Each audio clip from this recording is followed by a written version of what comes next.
Hey everyone, I'm excited to announce a new series on my channel where we'll dive into some of the oldest episodes of Stoic philosophy. In this upcoming series, we'll be exploring the Letters on Ethics to Lucilius by Seneca, a prominent Stoic philosopher from ancient Rome.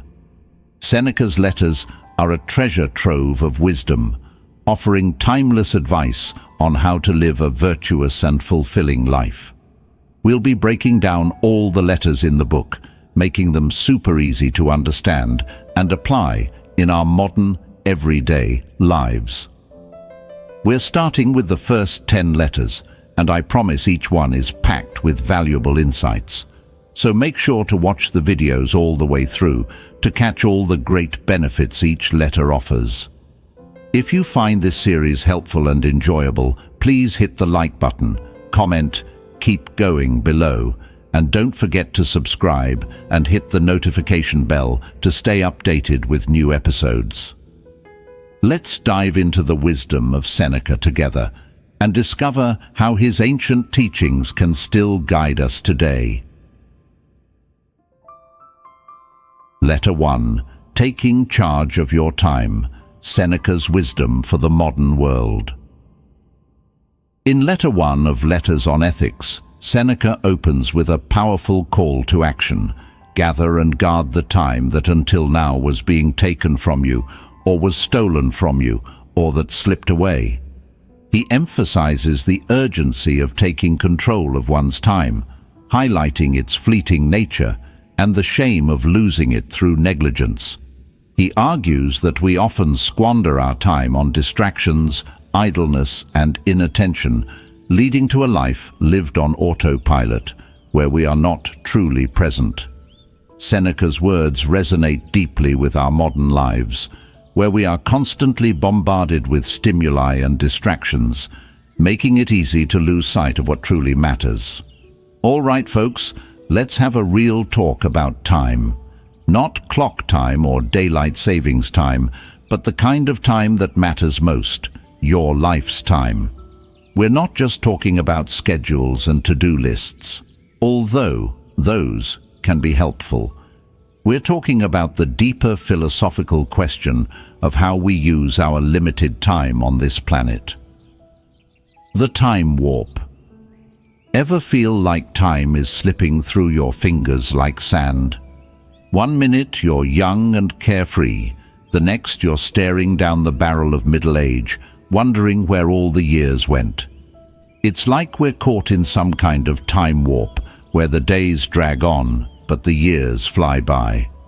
As the philosopher Seneca put it, it is not that we have a short time to live, but that we waste a lot of it. Life is long enough, and a sufficiently generous amount has been given to us for the highest achievements, if it were all well invested. In other words, we all have the same amount of time, 24 hours in a day, 7 days in a week, 52 weeks in a year. But how we choose to spend that time is what makes all the difference. The procrastination plague. Let's be honest, we all procrastinate sometimes. We put off important tasks, we waste time on distractions, we let our days slip away without accomplishing anything meaningful. But procrastination isn't just a bad habit, it's a form of self-sabotage. It's like slowly poisoning ourselves with wasted time, missed opportunities, and unfulfilled dreams. As the saying goes, procrastination is the thief of time. The Stoic solution. The ancient Stoics, like Marcus Aurelius and Seneca, were all about living intentionally and making the most of their time. They understood that time is our most precious resource and that we should treat it with respect and reverence. As Marcus Aurelius put it, you could leave life right now. Let that determine what you do and say and think. In other words, live each day as if it were your last and make choices that align with your values and goals. So, how do we break free from the procrastination plague and take charge of our time? 1. Memento mori. This Latin phrase means, "Remember that you must die." It's a reminder of our mortality, a call to action to make the most of our limited time on this planet. As Steve Jobs famously said, "Remembering that I'll be dead soon is the most important tool I've ever encountered to help me make the big choices in life." 2. Set clear goals. What do you want to achieve in your life? What are your passions, your dreams, your aspirations? Write down your goals and create a plan to achieve them. This will give you a sense of direction and purpose, and it will help you avoid wasting time on activities that don't move you closer to your goals. 3. Prioritize ruthlessly. Not all tasks are created equal. Some are urgent, some are important, and some are just busy work. Learn to prioritize ruthlessly, focusing on the tasks that will have the biggest impact on your life and your goals. As the saying goes, the key is not to prioritize what's on your schedule, but to schedule your priorities. 4. Eliminate distractions. In today's world, distractions are everywhere. Social media, email, notifications, the endless stream of information vying for our attention. Learn to eliminate distractions, turn off notifications, and create dedicated blocks of time for focused work. As the author Cal Newport put it, clarity about what matters provides clarity about what does not. 5. Take action. Don't just think about what you want to do it. Take action, even if it's just a small step. As the saying goes, the journey of 1,000 miles begins with a single step. Let's explore how this concept is applied in daily life. The procrastinating writer. Instead of staring at a blank page, the procrastinating writer sets a timer for 25 minutes and commits to writing without stopping until the timer goes off. They repeat this process throughout the day, gradually building up their writing habit and overcoming their procrastination. The overwhelmed entrepreneur. Instead of trying to do everything at once, the overwhelmed entrepreneur prioritizes their tasks, delegates what they can, and focuses on the most important activities that will move their business forward. The busy parent.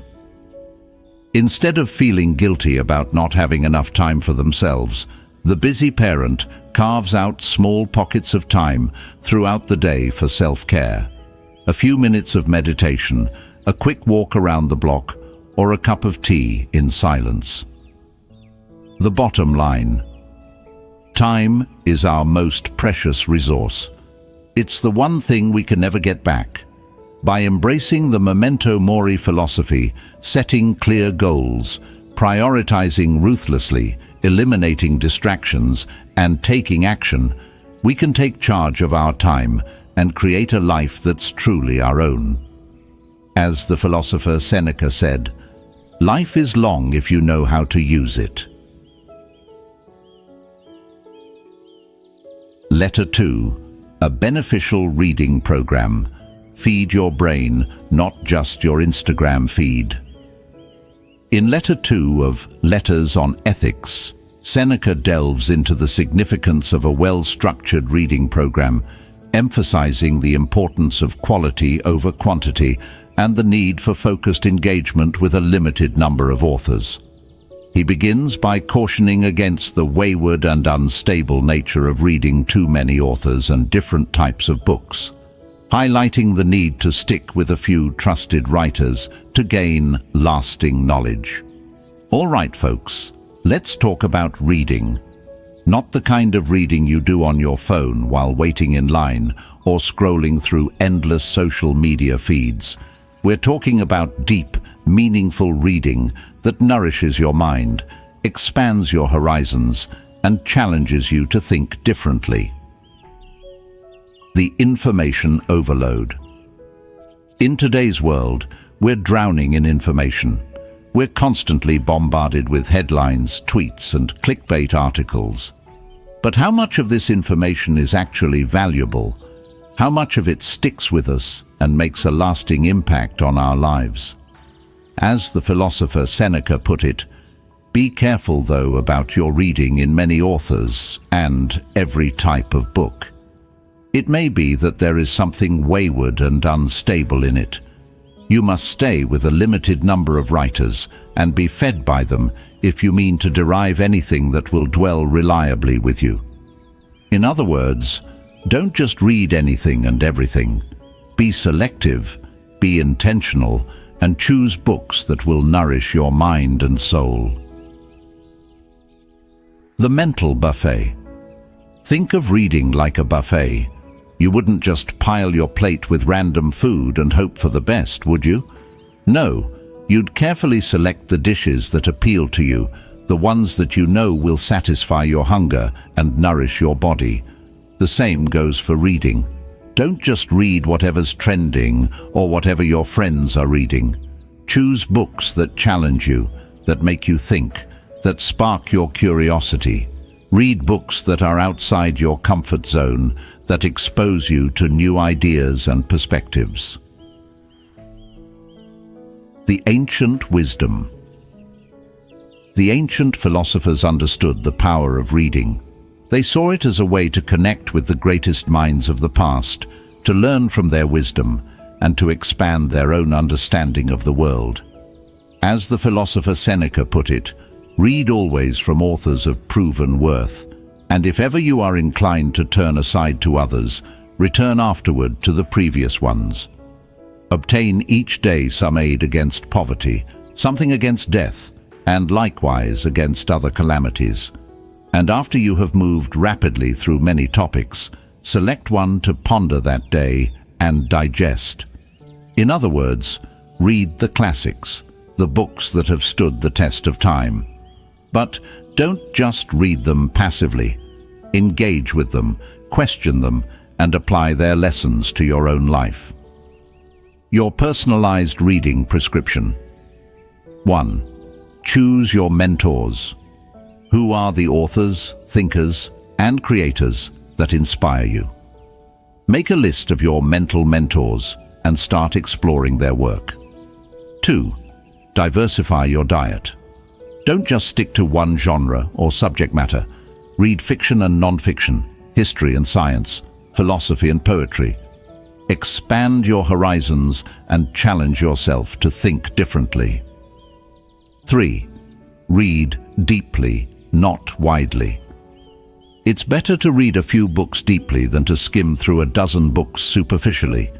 Take time to savor the language, reflect on the ideas, and connect the dots between different works. 4. Make it a habit. Set aside time each day for reading, even if it's just 15 or 20 minutes. Make it a non-negotiable part of your routine, like brushing your teeth or eating breakfast. 5. Apply what you learn. Don't just read for the sake of reading. Apply the lessons you learn to your own life. Write about what you've read, discuss it with others, and experiment with putting the ideas into practice. Let's explore how this concept is applied in daily life. The tech entrepreneur who reads. Philosophy. Elon Musk, the CEO of Tesla and SpaceX, is a voracious reader of philosophy. He credits his philosophical studies with helping him develop his critical thinking skills, his long-term vision, and his ability to solve complex problems. The activist who reads history. The activist who reads history understands the long arc of social progress, the struggles and sacrifices of those who came before them, and the importance of continuing the fight for justice and equality. The artist who reads poetry. The artist who reads poetry is inspired by the beauty of language, the power of metaphor, and the depth of human emotion.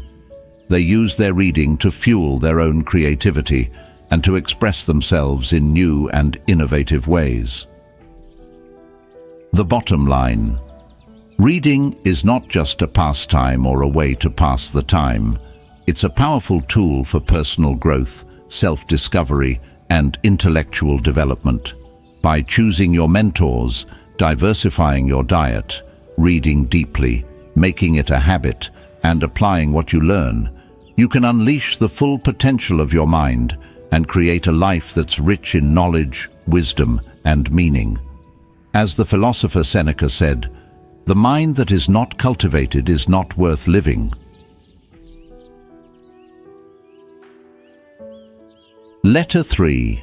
Trusting Your Friends, the BFF Guidebook, Seneca Style. In Letter 3 of Letters on Ethics, Seneca delves into the complexities of trust within friendships, emphasizing the importance of discernment and openness. He begins by highlighting a contradiction in Lucilius's actions. Entrusting letters to a friend while advising Seneca not to share everything with him. This prompts Seneca to question the true nature of Lucilius's friendship, suggesting that true friendship requires trust and openness. All right, folks, let's dive into a juicy topic: trust in friendships. This ain't your average trust fall exercise. We're going deep into the philosophical nitty-gritty of what it means to truly trust your friends and how to build friendships that are rock solid. The trust conundrum. Ever had a friend who was more like a frenemy, someone you couldn't quite trust with your deepest secrets or your wildest dreams?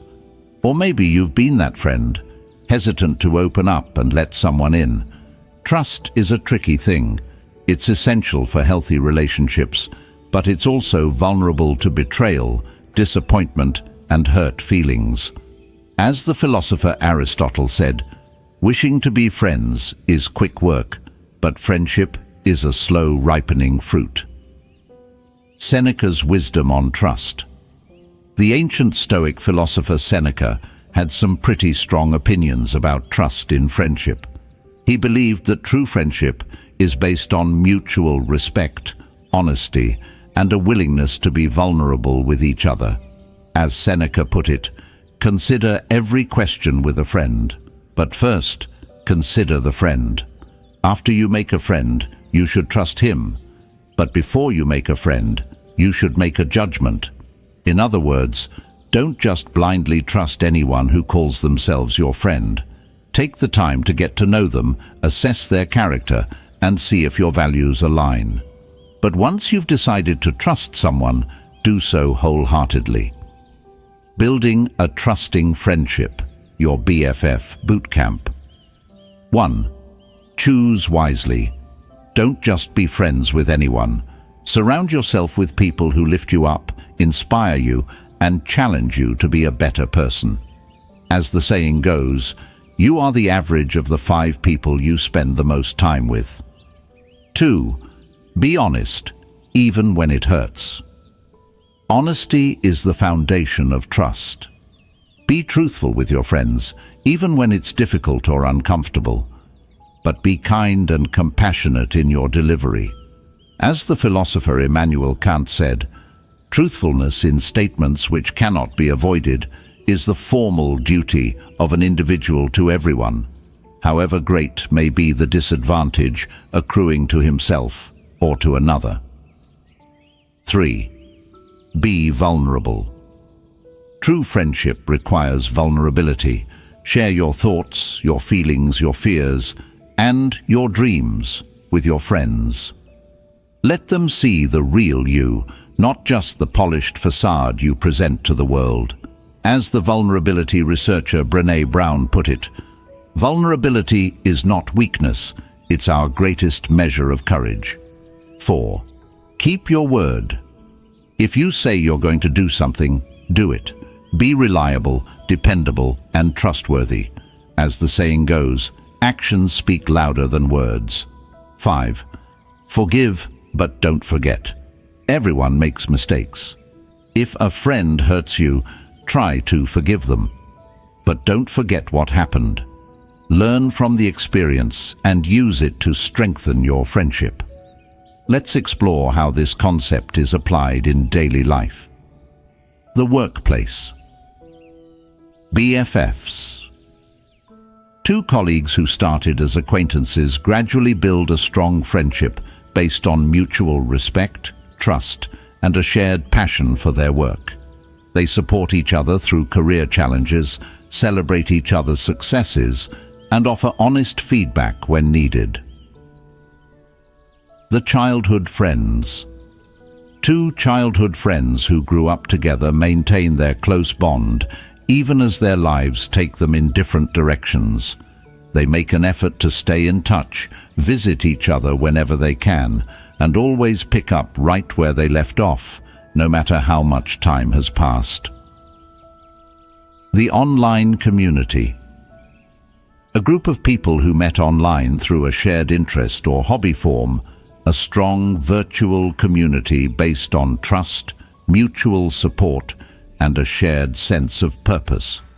They share their struggles and triumphs, offer advice and encouragement, and create a safe space for vulnerability and authenticity. The bottom line.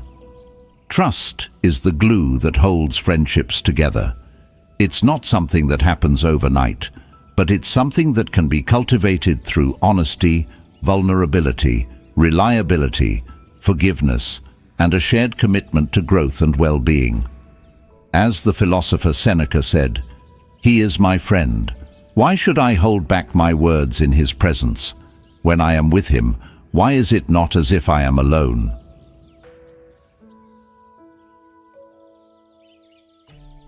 Letter 4. Coming to terms with death. YOLO, but not in the Instagram way. In Letter 4 of Letters on Ethics, Seneca delves into the topic of death, aiming to guide Lucilius and us toward a more peaceful acceptance of our mortality.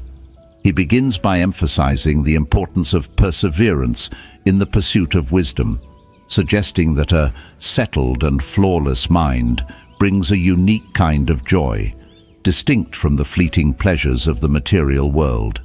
This resonates with our modern-day struggles with anxiety and the constant pursuit of external validation.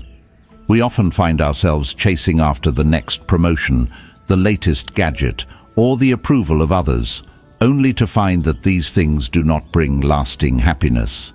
Seneca's words remind us that true joy comes from within, from cultivating a virtuous and tranquil mind.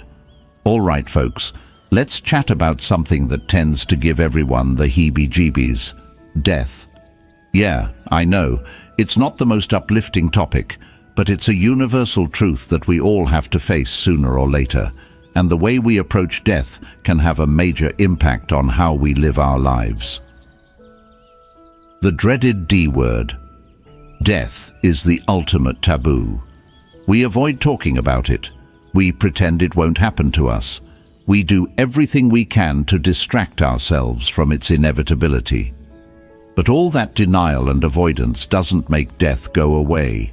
In fact, it can make our fear of death even stronger. As the philosopher Epicurus put it, death is nothing to us, since when we are, death has not come, and when death has come, we are not. In other words, death is not something we experience, so why be afraid of it? The Stoic perspective. The ancient Stoics, like Seneca and Marcus Aurelius, had a surprisingly chill attitude towards death. They saw it as a natural part of life, something to be accepted rather than feared. As Seneca put it, "No evil is great if it is an ending. Death is on its way to you. You would have reason to fear it if it could ever be present with you. Necessarily, though, it either does not arrive or is over and gone." In other words, death is either not here yet or it's already happened. So why waste our precious time worrying about it? Facing death head-on, your existential toolkit. 1. Memento mori. This Latin phrase, meaning "remember that you must die," is a powerful reminder of our mortality. It's not meant to be morbid, but rather to inspire us to live each day to the fullest, to appreciate the present moment, and to make choices that align with our values and goals. 2. Contemplate your mortality. Take some time to reflect on your own mortality. What does it mean to you? What do you want your legacy to be? How do you want to be remembered? These are not easy questions, but they're important ones to consider. 3. Live in the present.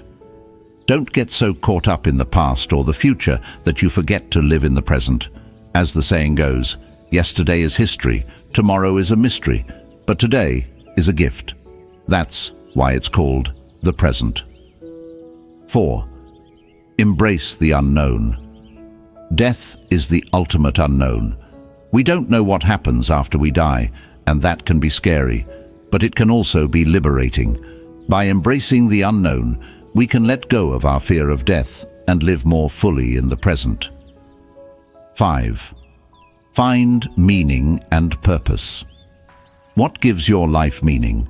What are you passionate about? What do you want to contribute to the world?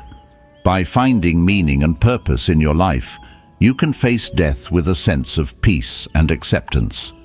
Let's explore how this concept is applied in daily life. The terminal illness diagnosis.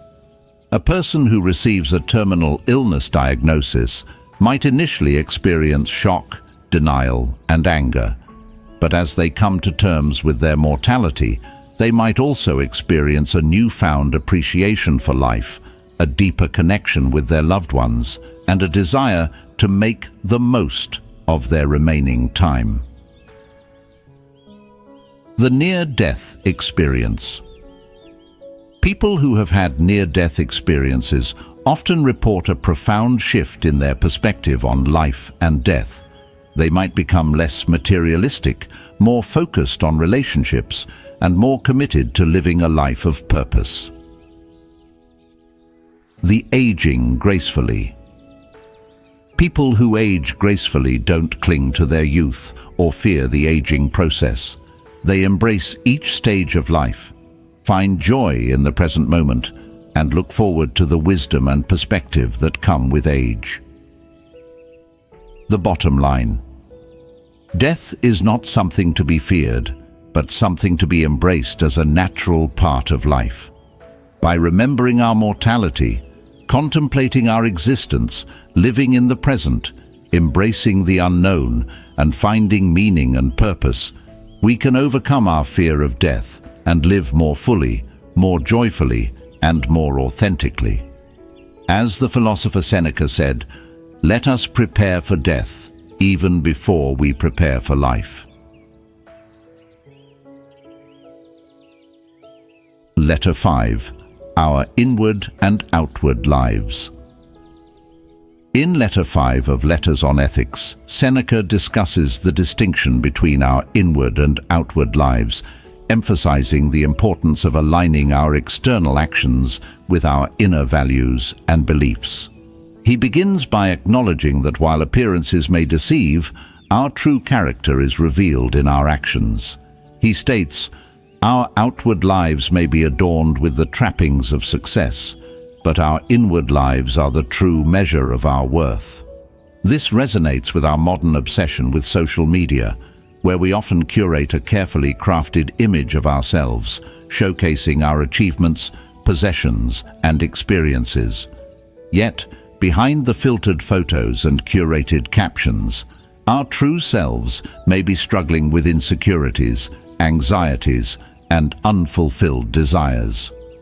All right, folks, let's get real about appearances. We're not just talking about your outfit or your social media profile, though those can be deceiving too. We're diving deep into the philosophical concept of our inward and outward lives, the difference between who we are on the inside and how we present ourselves to the world.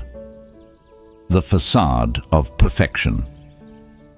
Let's be honest, we all put on a show sometimes. We curate our social media feeds to showcase our highlight reel. We put on our best face for job interviews. We try to impress our dates with witty banter and charming anecdotes. But beneath the surface, we are all a messy mix of emotions, thoughts, and contradictions. We have our insecurities, our fears, our doubts, and our flaws.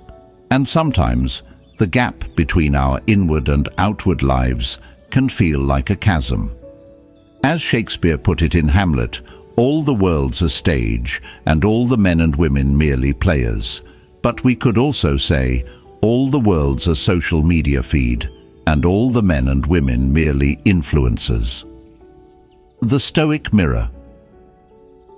The ancient Stoics, like Seneca and Marcus Aurelius, were all about authenticity and integrity. They believed that our inward and outward lives should be aligned, that our actions should reflect our values, and that we should strive to be the same person in private as we are in public. As Seneca put it, let the face we show to the world be like other people's. Within, let us be completely different. In other words, don't try to be someone you're not. Be true to yourself, but also be mindful of how your actions impact others. Bridging the gap, your authenticity. Workout. 1. Self-reflection. Take some time to reflect on who you are on the inside. What are your values? What are your passions? What are your strengths and weaknesses? The more you know yourself, the easier it will be to live authentically. 2.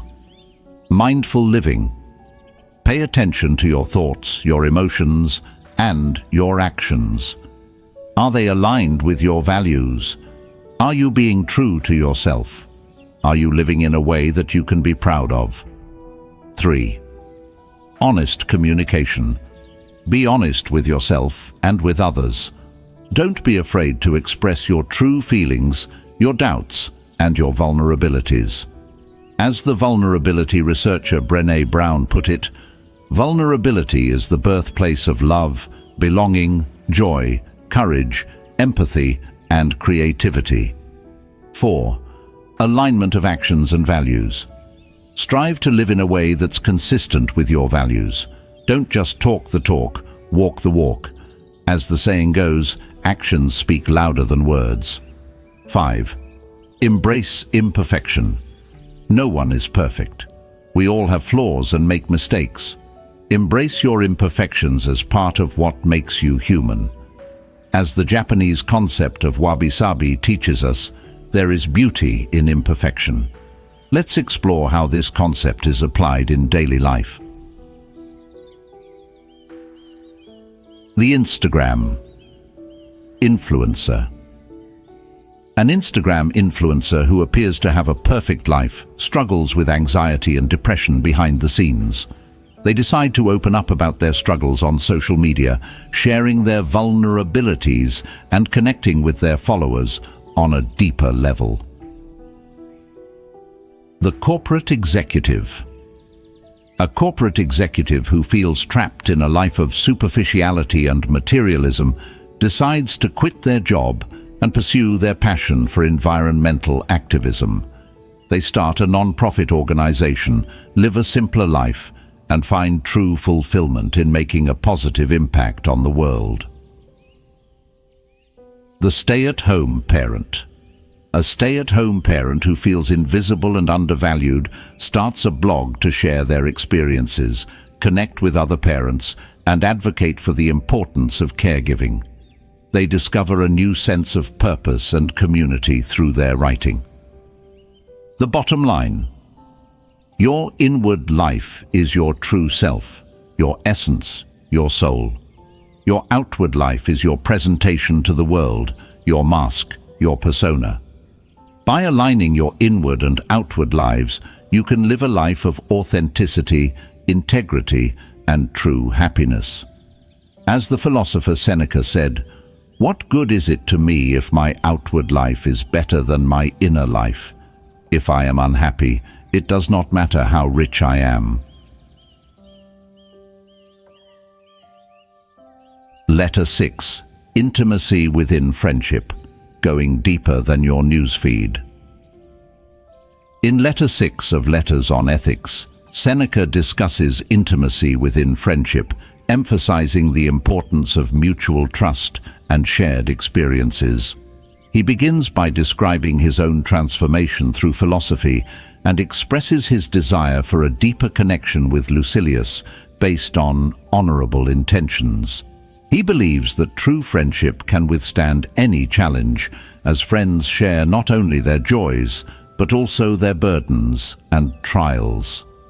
This resonates with our modern understanding of friendship, where we often seek connections that go beyond superficial interactions and offer support in times of need. All right, folks, let's dive into a topic that's close to all our hearts: friendship. But we're not just talking about casual acquaintances or social media connections. We're talking about real, deep, soul-nourishing friendships, the kind that make life richer, more meaningful, and a whole lot more fun. The friendship paradox. We all crave intimacy and connection. We want to feel seen, heard, and understood. But we also fear vulnerability and rejection. We build walls around our hearts, afraid to let anyone in too close. As the philosopher Aristotle put it, friendship is a single soul dwelling in two bodies. But we could also say, friendship is two souls awkwardly navigating the minefield of vulnerability and trying not to accidentally blow each other up. Seneca's take on intimacy. The ancient Stoic philosopher Seneca had some pretty profound insights into the nature of intimacy within friendship. He believed that true friendship is based on mutual trust, openness, and a willingness to share our deepest thoughts and feelings with each other. As Seneca put it, there are some who unload their worries into every available ear, telling anyone they meet what should be entrusted only to friends. Others are reluctant to confide even in those who are closest to them. They press every secret to their chest and would keep it even from themselves if they could. Neither alternative is appropriate. To trust everyone or to trust no one. Both are faults, but the former is what I might call a more honorable fault, the latter a safer one. In other words, don't be a blabbermouth, but don't be a closed book either. Find a balance between openness and discretion and choose your confidants wisely. Cultivating intimacy, your friendship upgrade. 1. Be present. Put down your phone, turn off the TV, and give your friend your undivided attention. Listen to them without judgment, offer support and encouragement, and be fully present in the moment.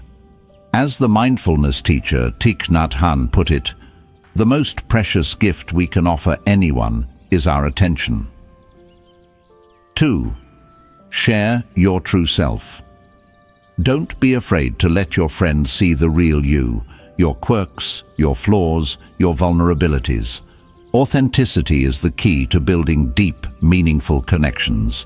As the writer Cheryl Strayed put it, the best friendships are the ones that make you a better person without trying. 3. Practice vulnerability. Vulnerability is scary, but it's also essential for intimacy. Share your fears, your hopes, your dreams, and your struggles with your friend. Let them know that you trust them enough to let them see your heart. As the vulnerability researcher Brené Brown put it, vulnerability sounds like truth and feels like courage. Truth and courage aren't always comfortable, but they're never weakness. 4. Create shared experiences. Do things together that you both enjoy. Go on adventures, try new things, and create memories that will last a lifetime. As the saying goes, a good friend is like a four-leaf clover, hard to find and lucky to have. 5. Celebrate each other's successes. Be your friend's biggest cheerleader.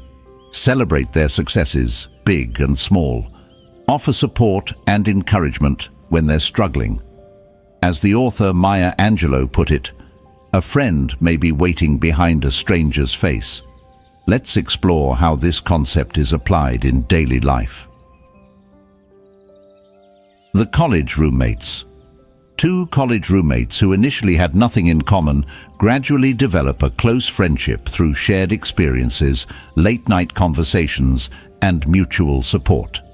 They become each other's confidants, cheerleaders, and partners in crime. The long-distance friends. Two friends who live far apart maintain their intimacy through regular phone calls, video chats, and care packages. They make an effort to visit each other whenever they can, and they always pick up right where they left off, no matter how much time has passed. The unlikely friends. Two people from completely different backgrounds, a corporate lawyer and a yoga instructor, form an unlikely friendship based on their shared love of hiking, their quirky sense of humor, and their mutual respect for each other's differences. The bottom line: intimacy within friendship is a gift. It's a source of joy, comfort, support, and growth. By being present, sharing your true self, practicing vulnerability, creating shared experiences, and celebrating each other's successes, you can cultivate deep, meaningful friendships that will enrich your life in countless ways. As the philosopher Seneca said, life is not worth living without friends. Letter 7. Avoiding the crowd, your guide to zenning out in a world of hypebeasts.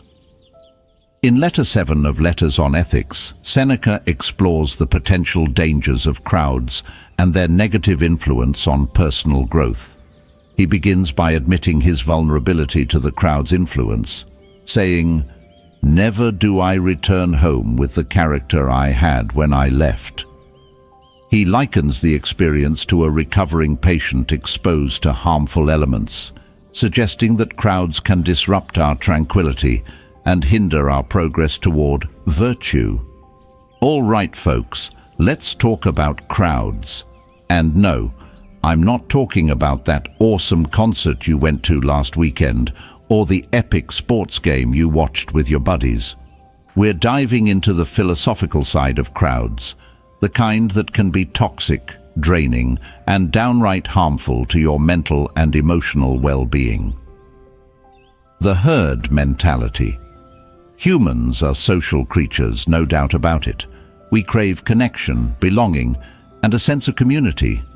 But there's a dark side to our social nature, the herd mentality. It's that tendency to conform, to follow the crowd, to adopt the opinions and behaviors of those around us, even if they're not in our best interest. As the philosopher Friedrich Nietzsche put it, madness is rare in individuals, but in groups, parties, nations, and epochs, it is the rule. In other words, crowds can be breeding grounds for irrationality, groupthink, and even outright insanity. Seneca's solitude prescription. The ancient Stoic philosopher Seneca was a big proponent of solitude.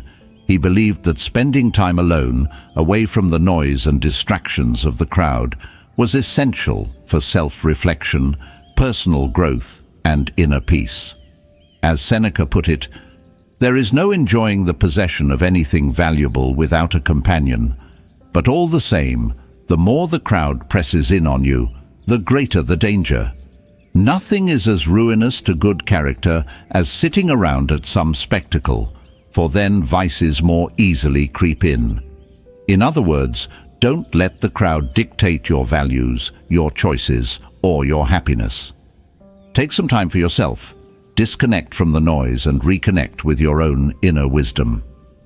Navigating the social maze, your solitude survival guide. 1. Know thyself. What are your values? What are your goals? What makes you happy? The more you know yourself, the less likely you are to be swayed by the opinions and behaviors of others. 2. Choose your company wisely. Surround yourself with people who lift you up, inspire you, and challenge you to be a better person. Avoid people who drain your energy, gossip, or engage in negative self-talk. As the saying goes, you are the average of the 5 people you spend the most time with. 3. Set boundaries. Don't be afraid to say no to social events, invitations, or requests that don't align with your values or your schedule. It's okay to prioritize your own needs and well-being. 4. Cultivate solitude. Make time for solitude each day, even if it's just for a few minutes. This could involve meditation, journaling, reading, or simply spending time in nature. Use this time to reflect on your thoughts, your emotions, and your life's direction. 5. Find your tribe. While solitude is important, it's also important to have meaningful connections with others. Find your tribe, the people who share your values, your interests, and your passion for life. These are the people who will support you, challenge you, and help you grow. Let's explore how this concept is applied in daily life. The introverted artist. An introverted artist who feels drained by social interactions creates a dedicated studio space where they can work in solitude and recharge their creative batteries. The mindful executive. A high-powered executive who's constantly bombarded with demands and distractions makes time for a daily meditation practice to quiet their mind, reduce stress, and gain clarity and focus. The digital minimalist. A social media addict who's feeling overwhelmed by the constant stream of information and comparison takes a break from social media and focuses on building deeper connections with friends and family offline. The bottom line. Avoiding the crowd doesn't mean becoming a hermit or isolating yourself from society. It means being intentional about how you spend your time, who you spend it with, and how you engage with the world around you. By cultivating solitude, choosing your company wisely, setting boundaries, and finding your tribe, you can create a life that's rich in meaning, purpose, and genuine connection. As the philosopher Seneca said, "The greatest gift is a portion of thyself." Letter 8. Writing as a form of service. Your words can change the world. No pressure. In Letter 8 of Letters on Ethics, Seneca addresses Lucilius's question about Seneca's withdrawal from public life to focus on writing. Seneca defends his choice, asserting that writing, particularly philosophical writing, is a form of action and service to others. He argues that he is working for posterity, aiming to benefit future generations through his writings. He compares his writings to healthful admonitions, like recipes for healing salves, suggesting that his words can provide guidance and remedies for the ailments of the soul. All right, folks, let's talk about writing. Not just texting your bestie or updating your status, but the kind of writing that can leave a lasting impact on the world. We're diving into the philosophical idea that writing isn't just about self-expression. It's a form of service to others, a way to share knowledge, spark inspiration, and even ignite social change. Beyond the selfie.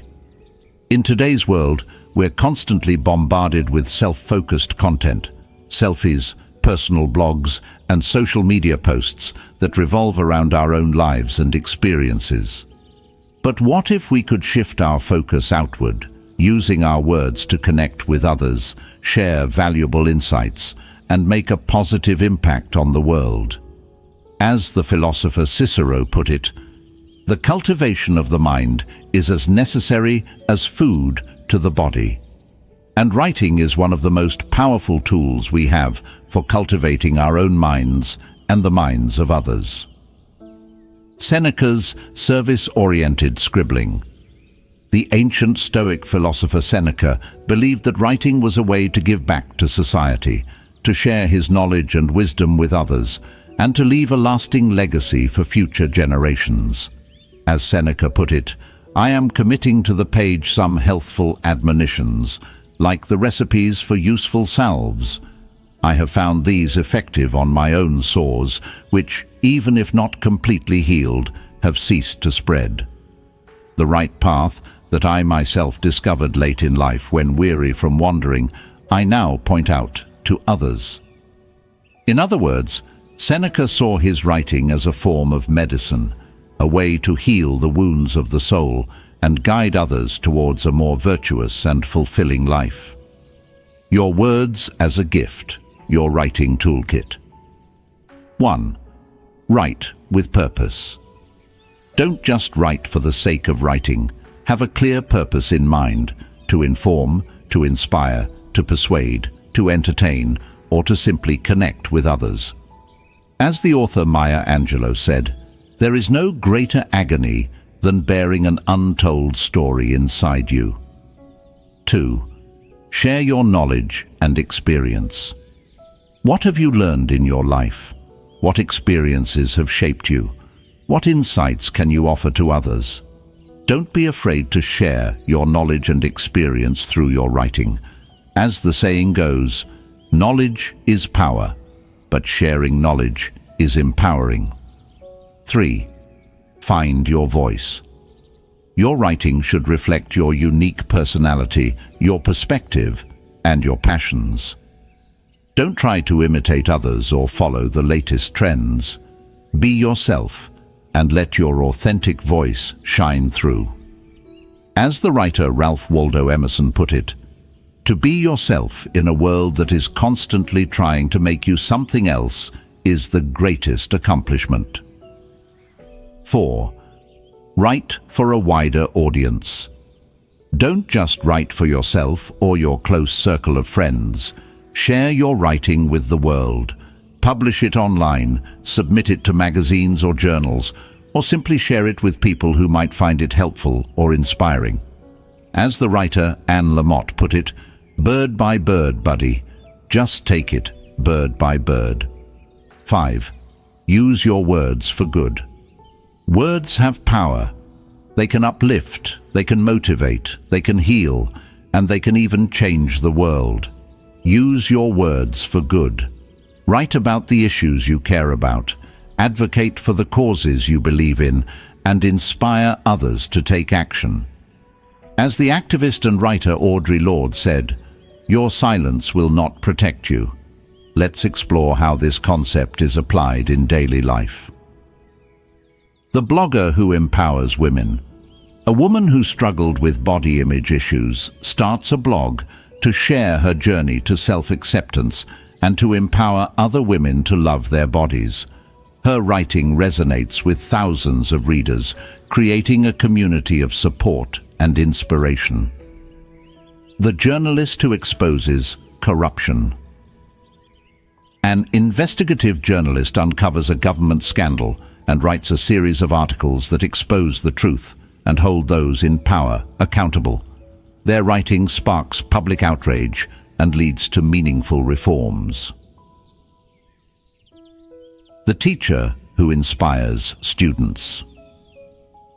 A high school teacher creates a blog to share their passion for literature and to inspire their students to become lifelong learners. Their writing helps students connect with the material on a deeper level and discover the joy of reading. The bottom line. Writing is not just about putting words on a page. It's about connecting with others, sharing knowledge, sparking inspiration, and making a positive impact on the world. By writing with purpose, sharing your knowledge and experience, finding your voice, writing for a wider audience, and using your words for good, you can unleash the power of your words and become a force for positive change. As the philosopher Seneca said, "The work that I am doing is for posterity. It is they who can benefit from what I write."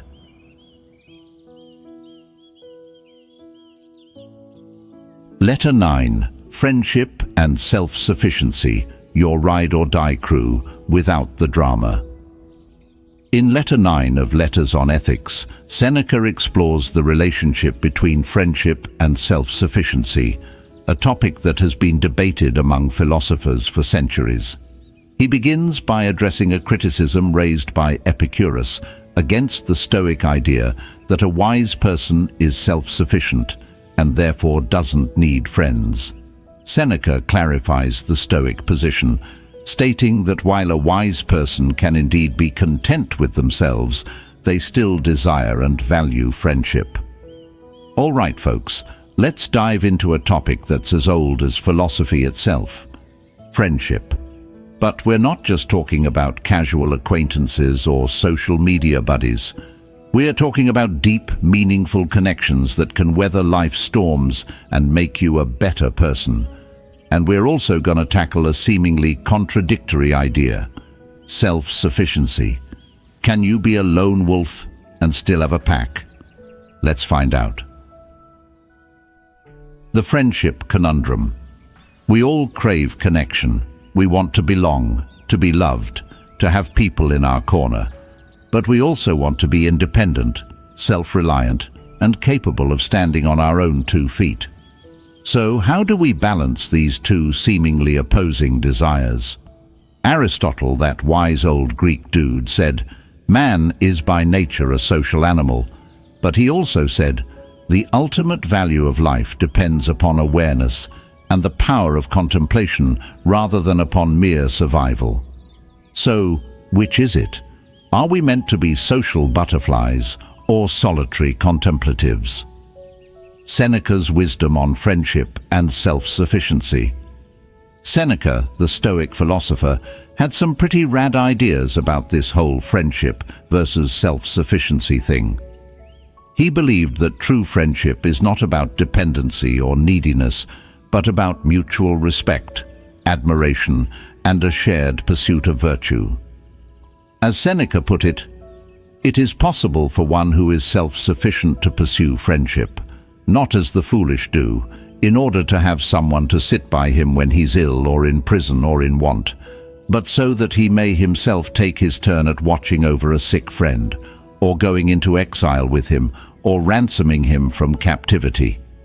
In other words, true friendship is about giving as much as you receive, about being there for your friends when they need you, and knowing they'll be there for you too. Building strong friendships, your Epicurean guide. 1. Quality over quantity. Don't just collect friends like stamps. Focus on building a few deep, meaningful connections with people who share your values and interests. As the saying goes, a friend to all is a friend to none. 2. Choose wisely. Be selective about who you let into your inner circle. Surround yourself with people who inspire you, challenge you, and make you want to be a better person. As Jim Rohn famously said, "You're the average of the 5 people you spend the most time with." 3. Be a good friend. Friendship is a two-way street. Be there for your friends, listen to them, support them, and celebrate their successes, but also be willing to offer constructive criticism and hold them accountable when they need it. 4. Cultivate shared interests. Do things together that you both enjoy. Whether it's hiking, playing music, or discussing philosophy, shared experiences can strengthen your bond and create lasting memories. 5. Respect each other's independence. True friendship doesn't mean being joined at the hip. Respect your friend's need for space and autonomy, and don't be afraid to pursue your own interests and passions. Self-sufficiency, your Stoic training. 1. Inner strength. Cultivate your inner strength and resilience. Learn to rely on yourself, your own judgment, and your own resources. As the Stoic philosopher Epictetus put it, "He is a wise man who does not grieve for the things which he has not, but rejoices for those which he has." 2. Emotional independence. Don't let your happiness depend on external factors like other people's approval or material possessions. Find joy in your own company, your own thoughts, and your own pursuits. 3. Resilience in the face of adversity. Life will throw you curveballs. Learn to bounce back from setbacks, disappointments, and losses. As the saying goes, what doesn't kill you makes you stronger. Let's explore how this concept is applied in daily life. The solo traveler. A solo traveler who embarks on a journey of self-discovery learns to rely on their own instincts, make their own decisions, and find joy in their own company. The resilient entrepreneur. An entrepreneur who loses their business doesn't fall into despair. They pick themselves up, dust themselves off, and start again, drawing on their inner strength and resilience. The lifelong learner. A lifelong learner who constantly seeks out new knowledge and skills becomes a well-rounded and self-sufficient individual capable of adapting to any situation. The bottom line. Friendship and self-sufficiency are not mutually exclusive. In fact, they can complement and enhance each other. By building strong friendships with people who support your growth, and by cultivating your own inner strength and resilience, you can create a life that's rich in both connection and independence. As the philosopher Seneca said, the wise man is self-sufficient, but not in that he wants to be without a friend, but in that he is able to.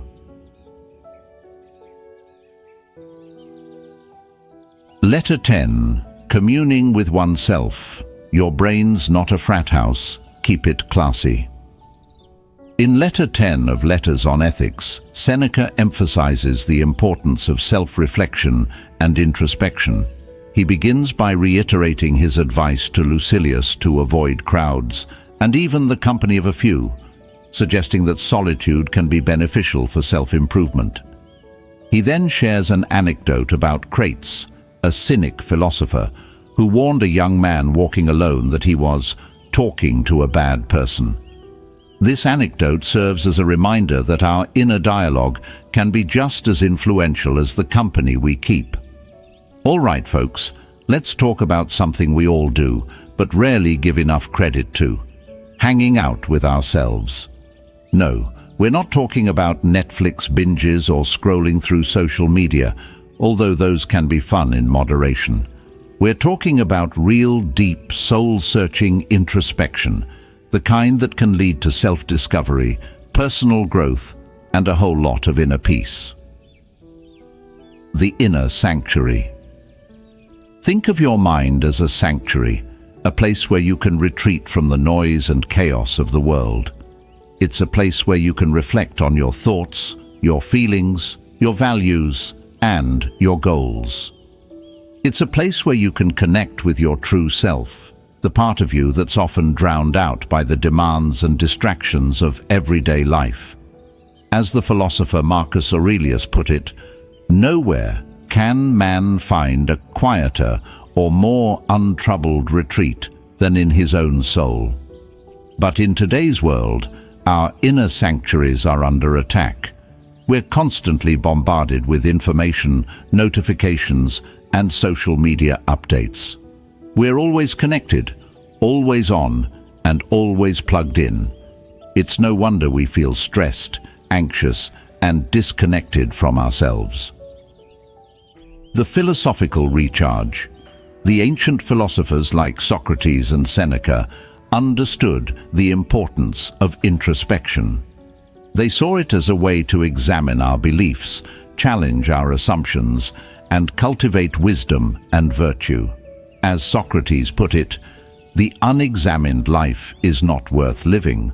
But we could also say, the unexamined mind is a breeding ground for chaos and confusion. So, how do we recharge our philosophical batteries and reconnect with our inner selves? 1. Carve out time for solitude. Make time each day for solitude, even if it's just for a few minutes. Turn off your phone, close your laptop, and find a quiet place where you can be alone with your thoughts. 2. Practice mindfulness. Mindfulness is the practice of paying attention to the present moment without judgment. It's about observing your thoughts and feelings without getting caught up in them. Regular mindfulness practice can help you quiet your mind, reduce stress, and gain clarity and focus. 3. Journaling. Journaling is a powerful tool for self-reflection. It allows you to explore your thoughts and feelings in a safe, private space. You can write about your experiences, your challenges, your goals, or anything else that's on your mind. 4. Meditation. Meditation is another powerful tool for quieting the mind and connecting with your inner self. There are many different types of meditation, so find one that resonates with you and stick with it. 5. Nature. Therapy. Spending time in nature has been shown to have a calming and restorative effect on the mind and body. Take a walk in the park, go for a hike in the woods, or simply sit outside and soak up the sun. Let's explore how this concept is applied in daily life. The burned-out executive. A high-powered executive who's feeling stressed and overwhelmed starts a daily meditation practice. They find that even a few minutes of meditation each day helps them to quiet their mind, reduce stress, and gain clarity and focus. The anxious student. A student who's struggling with anxiety starts a journaling practice. They find that writing about their worries and fears helps them to process their emotions and develop coping mechanisms. The creative professional. A creative professional who's feeling stuck in a rut takes a nature therapy walk each day. They find that spending time in nature helps them to clear their head, spark their creativity, and come up with new ideas. The bottom line. Communing with yourself is not a luxury, it's a necessity. It's essential for your mental, emotional, and spiritual well-being. By carving out time for solitude, practicing mindfulness, journaling, meditating, and connecting with nature, you can create a sanctuary within yourself where you can find peace, clarity, and renewal. As the philosopher Seneca said, "Every day acquire something that will fortify you against poverty, against death, indeed against other misfortunes as well. And after you have run through many thoughts, select one to be thoroughly digested that day." Thank you for joining me in exploring the first 10 letters of Seneca's Letters on Ethics to Lucilius. I hope you found these ancient teachings as insightful and applicable to our modern lives as I have. Seneca's wisdom continues to resonate, reminding us of the importance of virtue, resilience, and thoughtful living. If you enjoyed this video, please give it a thumbs up, share your thoughts in the comments below, and let me know which letter resonated with you the most. Don't forget to subscribe and hit the notification bell so you won't miss the next set of letters we dive into. Let's continue this journey together, learning and growing through the timeless wisdom of Stoic philosophy. Until next time, stay curious and stay inspired.